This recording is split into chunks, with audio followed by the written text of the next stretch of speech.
It all started on a sunny Saturday morning, but the calm of Maplewood Lane was about to be shattered.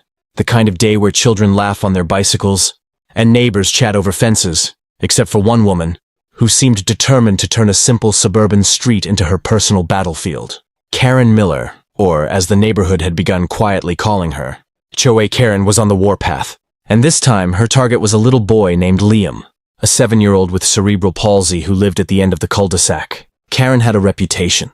Complaints about crooked garden gnomes, improperly parked cars, and even children's laughter had landed on the HOA's radar before.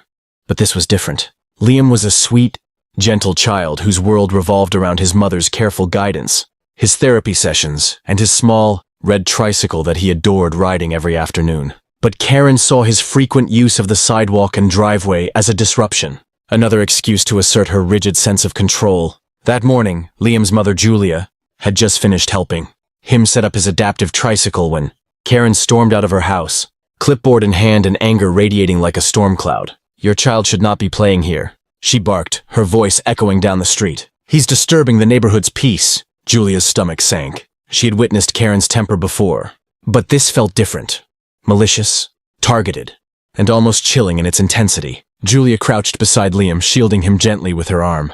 "Honey, it's okay. We'll handle this," she whispered, trying to mask her fear. Karen, undeterred, marched toward the boy with a frown that could curdle milk. She began snapping photos, writing notes, and muttering threats about fines and complaints to the HOA board. Other neighbors peeked out from behind curtains, their expressions a mix of fear, anger, and disbelief. Karen's actions weren't just inappropriate, they were cruel, and Julia knew this had to stop.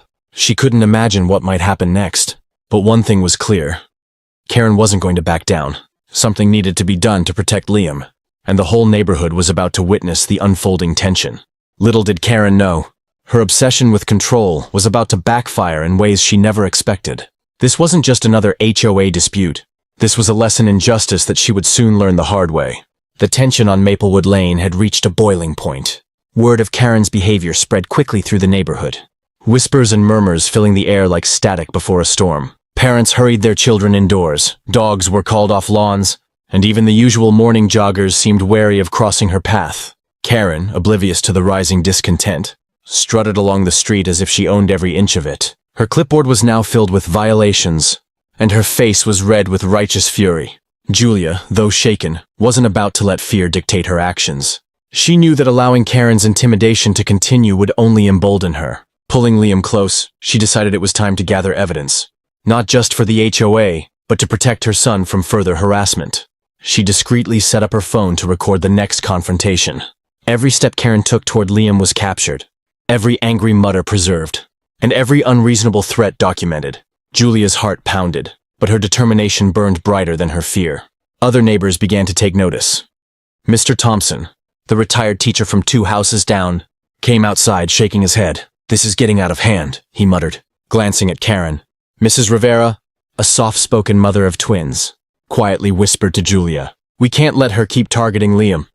Something must be done." The neighborhood, long silent against Karen's petty reign of terror, was starting to stir, and their collective awareness was about to shift the balance. Karen, meanwhile, had moved on from yelling to more insidious tactics. She began sending anonymous letters to the HOA, exaggerating every minor infraction, and even accusing Julia of neglect. She insisted that Liam's therapy sessions were disruptive, and that his tricycle ruined the aesthetic of her perfectly manicured street. Her obsession with control had crossed the line into harassment, and her letters carried the weight of false authority. But in her rage, Karen overlooked one critical mistake. She underestimated the power of technology and witness accounts. The tipping point came that very afternoon. Julia, armed with her recordings, approached the HOA board with the evidence, each video clip showing Karen's targeted hostility toward Liam. The board members were initially hesitant, used to Karen's loud complaints and dramatic flair. But as Julia played the footage, the room went silent. Even Karen, seated across the table, could no longer maintain her composure. Her expressions flickered between anger and disbelief. It was clear that her actions had not gone unnoticed, and that the consequences were imminent. The neighborhood was holding its breath, waiting to see what would happen next. Would Karen face accountability for her relentless targeting of a vulnerable child? Or would she find another way to push her agenda? Julia knew one thing for certain.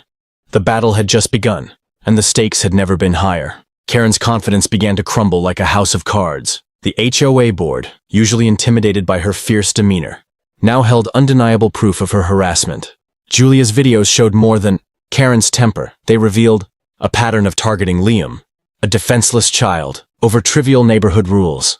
The board, once hesitant, now faced a moral imperative. They couldn't ignore the evidence, and Karen's power began to slip through her fingers like sand. But Karen wasn't ready to admit defeat. She returned home that evening, fuming and muttering to herself about people conspiring against her. Her anger was palpable, and neighbors could hear her shouting through the walls. Yet the more she tried to manipulate the situation, the more isolated she became. People who had once quietly feared her were now quietly watching, documenting, and whispering to each other about holding her accountable. The next morning, Karen attempted another confrontation. She stormed down the street toward Liam, determined to intimidate him again. But this time, the neighborhood had changed. Julia wasn't alone. Several neighbors, previously hesitant, stepped outside, cameras in hand, and firmly told Karen to back off. Mr. Thompson, who had watched her antics for months, stood beside Julia and said, "This ends now. You're not going to harass a child in this neighborhood." Karen's shock was evident. For the first time, no one backed down. The power she had wielded for so long, fear, intimidation, and HOA letters meant nothing in the face of united community action. Her usual tactics, aggressive and manipulative, fell flat against a neighborhood that refused to be bullied. She turned furious, but the realization hit her like a brick. Her reign of terror was over. Later that week, the HOA convened a formal hearing. Julia presented her recordings, eyewitness testimonies, and Karen's own letters. The board listened carefully, their faces growing more serious with each piece of evidence. Karen attempted to argue, to defend her behavior as protecting community standards, but her words were drowned out by the overwhelming proof of her harassment. The board's decision was unanimous and swift. Karen's privileges to submit, complaints would be suspended, and her actions officially documented as harassment. Word of the ruling spread quickly. Neighbors felt a sense of relief and vindication, a return to peace that had been missing for months. For Liam, it meant he could ride his tricycle without fear. For Julia, it meant justice for her son and a community, finally willing to stand up for what was right. And for Karen, well, she finally had to confront the reality she had refused to see. That cruelty, no matter how persistent, always has consequences. The neighborhood had won, but the story was far from over. Karen's ego might recover, but the lessons of this conflict were now etched into every corner of Maplewood Lane. Karen's world had been shaken to its core. For weeks, she had stormed through Maplewood Lane, armed with complaints, threats, and a sense of entitlement, believing no one could challenge her authority. But now, with the HOAs ruling firmly against her, and the entire neighborhood aware of her harassment, her power had evaporated. Her once commanding presence had become a source of ridicule rather than fear, and the consequences of targeting a vulnerable child were finally sinking in. The morning after the hearing, Karen attempted to return to her usual routine. She stepped onto her porch, clipboard in hand, hoping perhaps to salvage some sense of control. But the street was quiet, almost defiantly calm. Liam rode by on his adaptive tricycle, smiling and laughing, while Julia and other parents waved at him. For the first time in months, the little boy's laughter wasn't overshadowed by Karen's angry shouts. The atmosphere was lighter, peaceful, and utterly defiant of Karen's presence. Neighbors began speaking openly about what had happened, conversations that were once hushed behind. Fences now flowed freely in front yards and driveways. People shared their experiences, their frustrations, and most importantly, their support for Julia and Liam. Mr. Thompson recounted how he had quietly observed Karen's escalating behavior over the years, and how empowering it was to finally see justice unfold. Mrs. Rivera and other parents echoed the sentiment, celebrating a neighborhood united against cruelty and harassment. Karen, isolated and cornered, tried one last desperate move. She submitted another complaint to the HOA, hoping to regain influence, but the board rejected it outright. They reminded her that her behavior had crossed a line, targeting a child, intimidating neighbors, and abusing the HOA's authority were no longer tolerable. Karen left the meeting fuming, but there was no avenue left for her intimidation. The reality was unavoidable. Her reputation was tarnished, her influence diminished, and her attempts to bully others exposed for all to see. Weeks later, Maplewood Lane slowly returned to normal. Liam could ride freely, Julia felt a renewed sense of security, and the community learned the power of standing together. Karen's presence remained, but her voice no longer commanded attention. Children played without fear, and neighbors could finally reclaim their streets from the shadow of harassment. The moral was clear and powerful. No matter how determined, cruelty toward the vulnerable and relentless, abuse of power will always meet resistance, eventually catching up with those who wield it.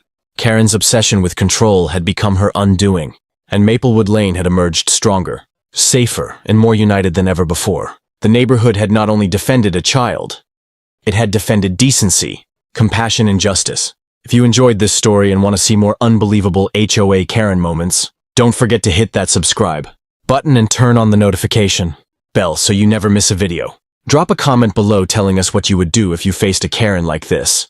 And give this video a like if you think justice was served.